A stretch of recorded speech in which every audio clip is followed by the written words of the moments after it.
Welcome back to Industry Change. I am Richard Tatunji, and today I've got a very special guest on the show, like always. But today is extra special. I've got the CEO of Lift Brands, Ty Menzies. Welcome, Ty. Thanks, Richard. Cheers. Lovely to be here. Now, if you haven't heard of Lift Brands, you've probably heard of Snap Fitness, which is part of the Lift Brands companies.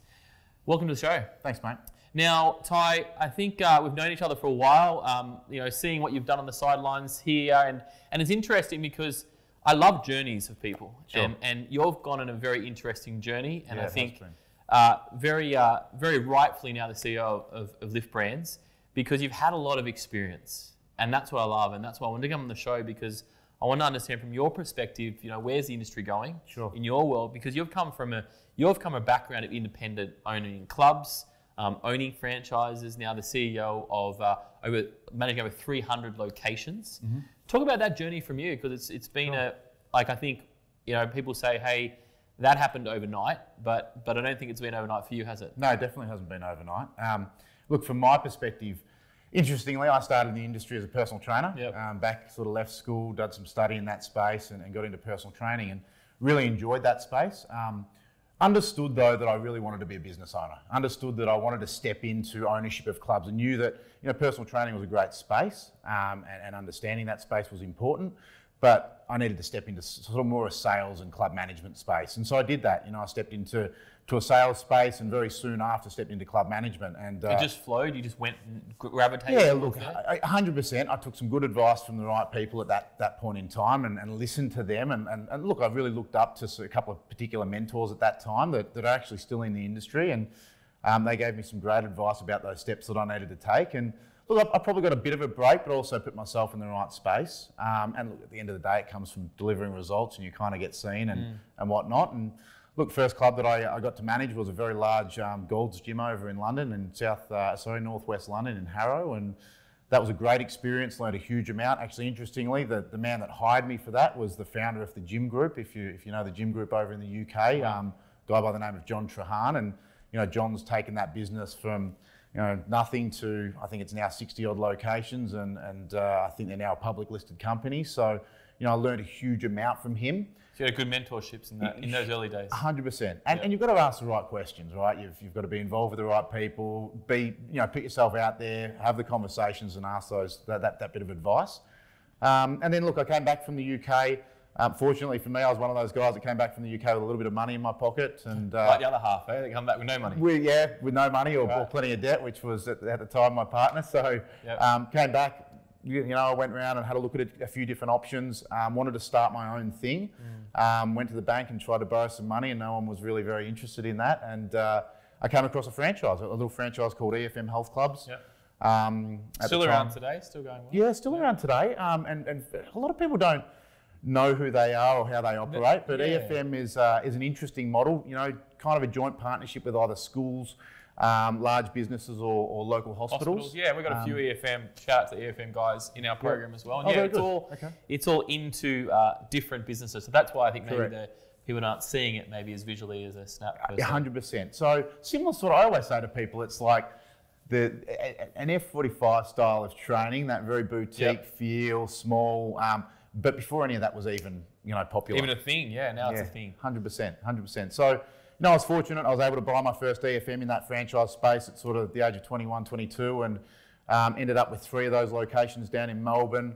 Whilst I had those, I ended up buying an independent club. That was an independent club, reasonable size, sort of mid-sized. So tell me about that. You had 3 EFMs, franchise, and then you go and buy yourself an independent. Yeah. Can you, where's the thinking behind that? Well, it was interesting, right? It was an opportunity that got thrown in front of me. Yeah. Look, it was one of my close mates at the time was selling gym equipment, and he knew that the current owner of the facility was in a bit of trouble, and they hadn't been paid their payments for a little while. And he just came to me and said, it's worth having a look at. I had a look at it, had a conversation with the landlord, put something on paper, it was agreed to, and a few weeks later I had an independent club. Mind you, it was an independent club in a really terrible place. It took a lot of heartache, a lot of money and effort to turn that thing around. I think, at the time we had about 80 odd members, and maybe $250,000 later we'd got to break even, and that was a stressful period for probably 2 years of my time there, and I think you're correct. When people talk about small businesses failing because they don't have enough capital to keep them going, we certainly would have been in that space had I not been in a position. Wow. And so luckily, I started selling my EFMs at that time and sold them one by one until the point where I only had that left, and made the decision to make a bit of a change in life and shift it up to Queensland, and got a bit of a tap on the shoulder. I won't talk about how or why, but a tap on the shoulder from the previous master franchisors of what at the time was Snap Fitness, particularly, and they were looking for someone to come on board and drive the franchise development piece of the business. So I did that. I spent about 6 or 7 months in the franchise development piece. We sold about 35 odd franchises across the two brands, being Snap Fitness and 9 Round, during that period. And I got another tap on the shoulder to say, hey, look, our CEO's moving on.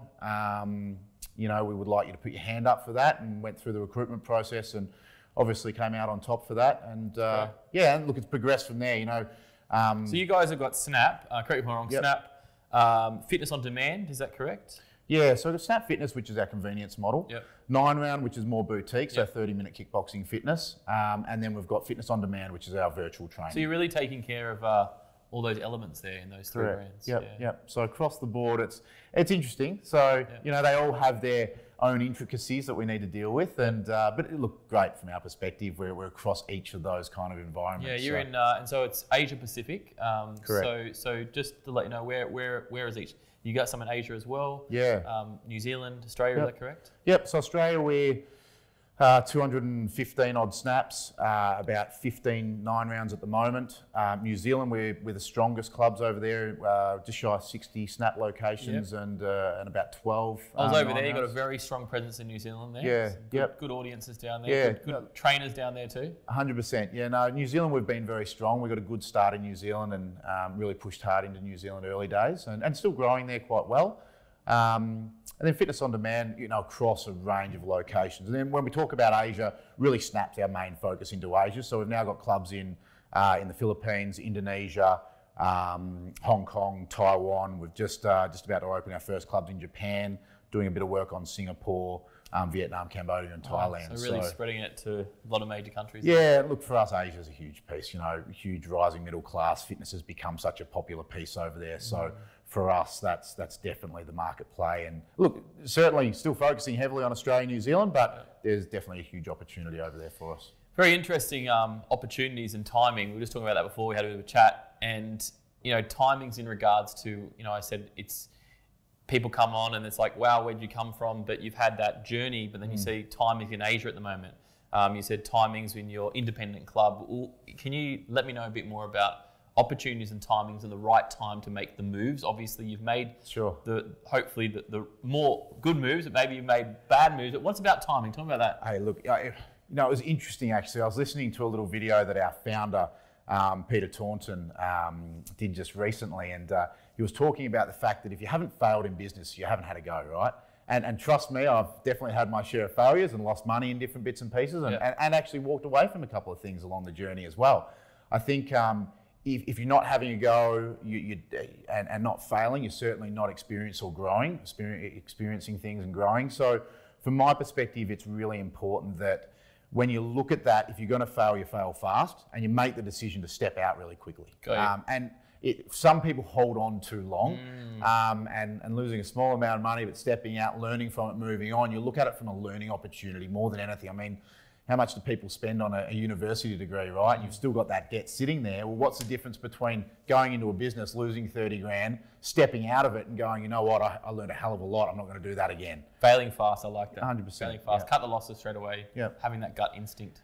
And look, I think the other piece that I've really noticed is you can overanalyze things, and opportunities come and go. There's opportunities there all the time. It's a matter of whether you're going to grab it and run with it and have a go at it. I remember my old man used to say to me, and I love it, it's a great saying, is that, take a huge bite and bloody chew hard, right? And you have to. If you're going to go into any business, you've got to put a hell of a lot of time and energy into it. You can't expect to go into something and just do it itself. So love it. Very good piece of advice. Let me take some tactical questions. I've got a question around the 24 club, and 24 was a big thing. It still is a big thing.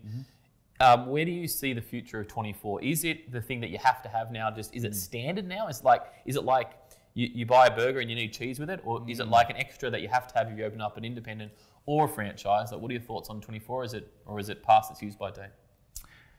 With all respect to the 24 brands. Yeah, no, great question, mate. And I acknowledge that that's definitely a question that's happening out there in the marketplace at the moment.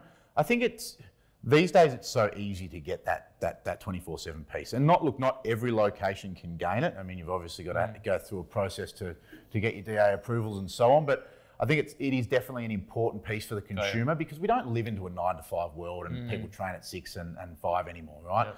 So whilst our facilities, certainly we see 80% of them attending at those typical sort of times, we certainly see a significant chunk turning up during those outside hours, and especially in different areas, different demographics, and different cultural backgrounds, diversity, use the gym in different times.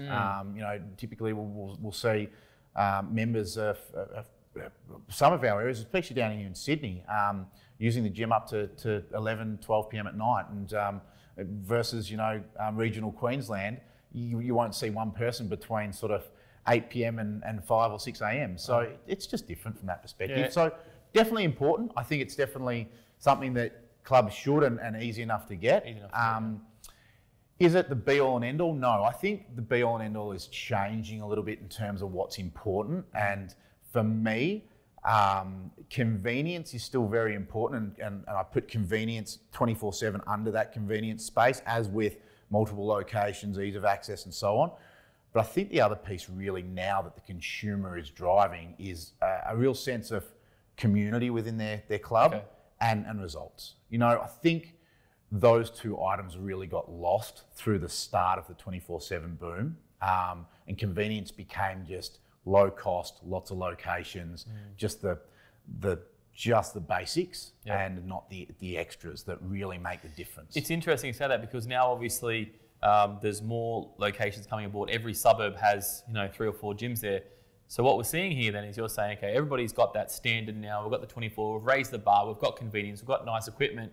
Where to next? You're saying what where to next is that personal connection and is that results and that community piece. Is that what you're hearing? 100%. Yeah, look, it's the major piece that we drive within our network now.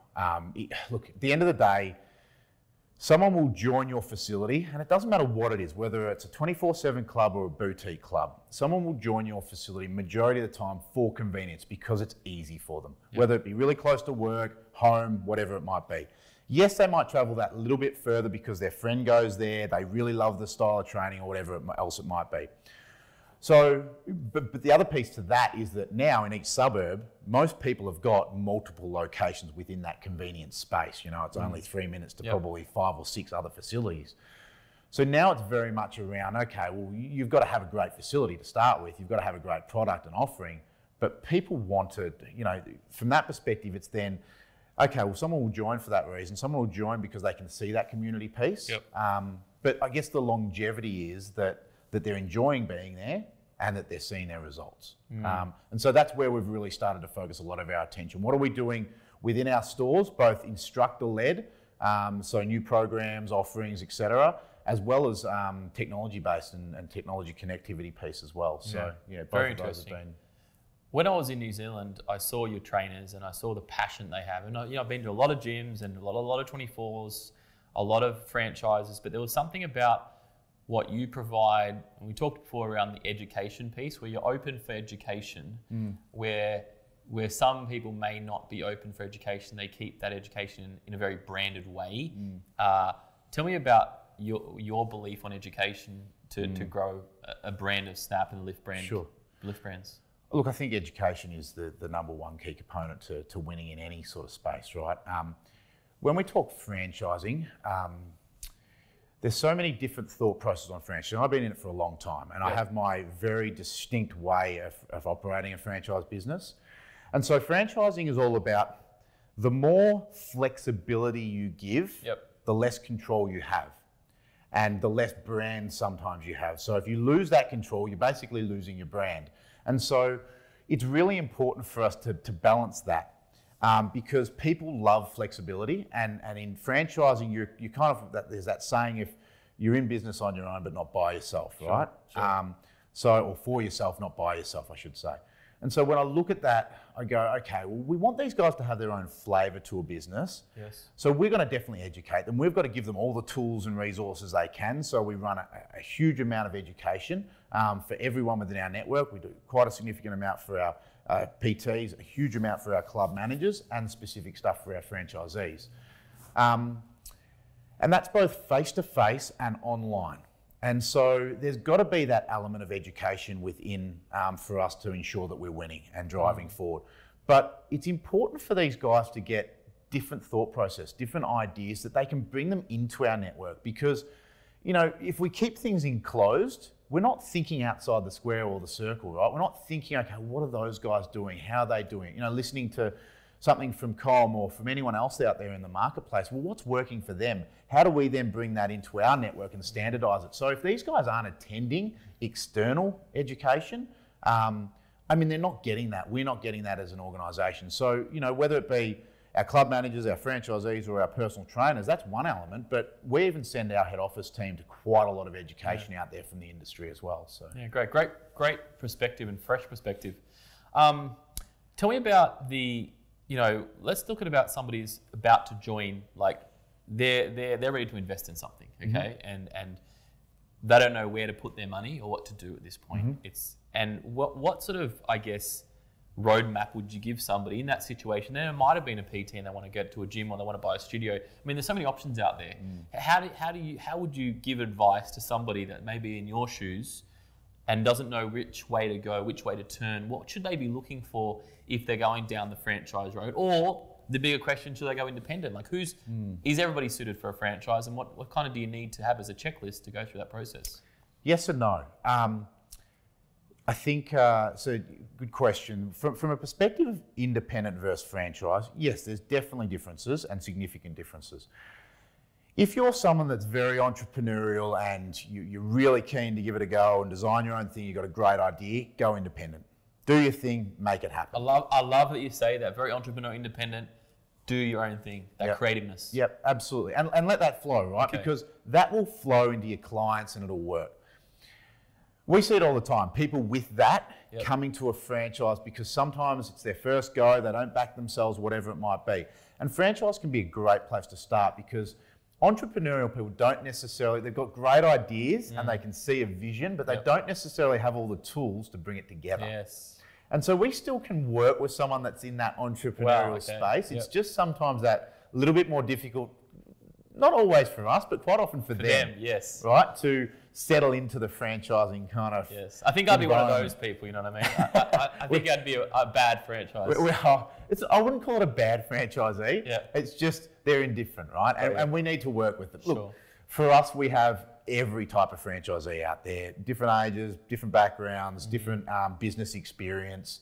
And franchising can meet a lot of people's requirements. I think the biggest piece for a lot of people is, and the great thing about franchising, which I love, right, is that when you're opening a store, especially your first store, when you're opening a store, you can get distracted by so many things. Sure. And if you're starting something completely fresh and new, you're getting distracted by all those other things that a franchise just delivers. You know, even simple things like your membership forms or, when you say simple thing, that could take like a whole week to design if you don't have that. Yeah? I mean, if you, to meet legislative requirements and everything you need to do in that space with your lawyers and so on, yes, it takes time. Probably more than that. And so what you want to be focused on is just building a club and selling memberships. Right. So that you open your store with a great number and that you're profitable as soon as possible.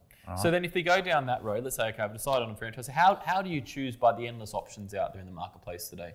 Is it like something that you feel that that's the place to go? How do you make choices on this? Yeah, it's a good question. Look, you've got to resonate with a brand to start with, right? So I think when we look at it, one of the key things that we talk about is our flexibility in franchising. So when we talk to a franchisee, or a potential franchisee, I should say, they're always looking at other options. You're not going to go and invest $500,000 in something without looking at who else is out there.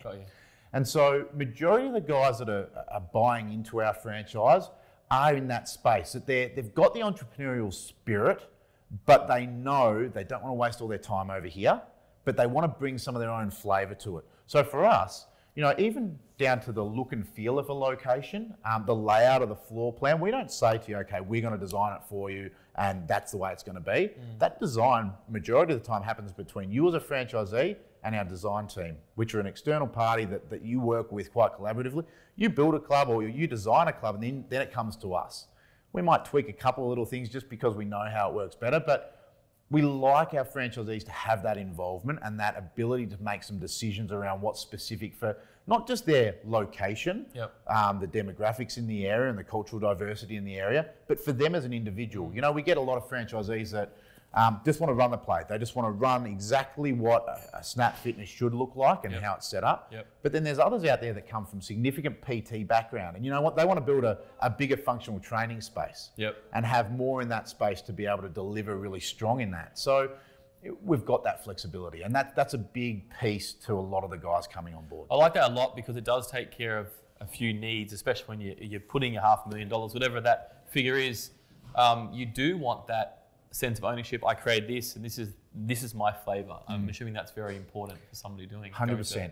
For us, things have changed a little bit in what we look for in our franchisees. Don't get me wrong. Certainly, this is a space where investors is a really good opportunity. But we want people to we're looking for more franchisees, not less. And what I mean by that, I would rather have a franchisee or 3 franchisees across 6 clubs than one. Because I know that those franchisees are going to have more connectivity to their businesses and spend more time with their club managers driving, growing and doing the things that need to happen. And so that's generally pretty important. And I think when we give that ownership to people, they're the sort of people that are coming in that space. They want to be more hands-on with their business, which is super important for us at the moment. I love it. I'll get you one more question. I know you've got to go. You're flying in and out everywhere. So I'll do one more question for you. Tell me about, you're very big in, when I say communal industry, you're always at industry events, you're supporting the industry. Is that important for you personally and Lift Brands? What's your thoughts on that? Hugely important. Yeah, look, I think the fitness industry has exploded, and it's exploded in all sorts of different directions. And the diversity of it is huge. For us, being involved, and not just myself, but our team members being involved in a range of different events and understanding what's going on in all of those different elements is really important. For me personally and for Lift Brands, to have involvement in where the industry is going, again, is very important. To be involved with industry bodies like Fitness Australia and sort of driving some of the decision making that's coming out of those spaces is a big part of where we're trying to move ourselves as well, for the betterment of the health of Australia in general more than anything else. For us, one of the huge pieces has been mental health and mental awareness, and we're doing a lot in that space with our franchisees. In a couple of weeks' time, we're opening all of our stores up across Australia and New Zealand for the full week for anyone in the local community to come and use our facilities, no questions asked. We're doing what we call Walk for Awareness, which is a walk that last year we raised about $140,000 for mental health. And so industry events, yes, heavily involved in that, but also doing a lot just generally in the community as well to be more involved in our local communities also. So. Love it. Very interesting, very important, interesting piece, especially that we know that not everybody's in gyms, so we've got to get those people off the couches and the people that aren't involved in that to a different place. Last question for you. If somebody was in your situation at 21 and they didn't know what to do with their career and they're in the fitness space, what advice would you give them? Yeah, it's a good question. Ask as many questions. Before you even ask questions, attend as many events as you possibly can afford to do, right? And there's a lot of stuff out there that doesn't cost you anything. Sure, there definitely is. So get involved in as many things as you can, then speak to as many people as you can. The more connections you can make, the more opportunity you've got to get an opportunity. All right, and if you're front of mind for someone, you've shown the energy, the enthusiasm, and the ability. Opportunities come. They'll be presented, and you'll see them. You just got to have the balls to go and have a go. Great, guys. For those who are interested in this kind of space, say reach out to Ty. You're very open. Where can they connect? Lift Brands. Yeah, probably the best base is, through LinkedIn is probably LinkedIn's really a good spot, yeah. Lift Brands Asia Pacific is a really good one, or Snap Fitness Asia Pacific is a good space to catch us, and that usually gets responded to really fast. Sounds good. Thanks for your insights today, Ty. Thanks, mate. And thanks for being part of the industry and pushing it forward. Yeah, no dramas at all. Pleasure. Guys, thanks so much for watching Industry Change. If you like this episode, you can see more, or you can listen to this on a podcast channel. Just go check it out and make sure you subscribe. Bye for now.